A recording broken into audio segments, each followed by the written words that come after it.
Okay, yet again, if you're having trouble with this automatic door opening system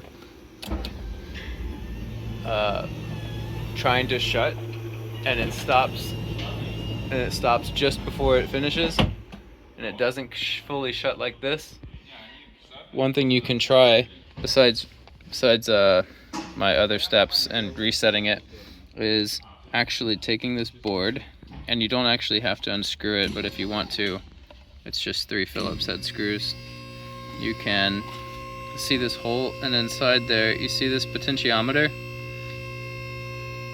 It comes preset at the 12 o'clock position where that arrow is facing straight up. So I just moved it to the 2 o'clock position with a small long screwdriver, and then I also unplugged the unit while I was adjusting that,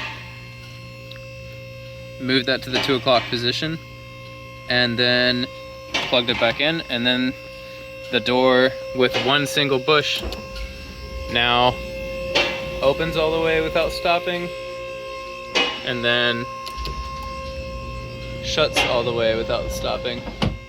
So if you're having any issues with this and power resetting doesn't do it, nothing else is causing it to, you're not sure what else to do, try adjusting that potentiometer to the 2 o'clock position. I believe that helps increase the amp limit of the unit so that it can actually complete the full door shutting cycle.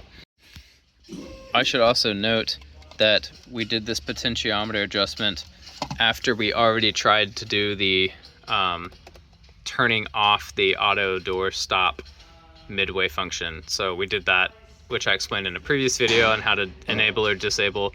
We already disabled that, still wasn't getting it to work. Reset it a couple times, wasn't able to work. And then adjusted this potentiometer to the 2 o'clock position, which again increases the amp limit of the unit.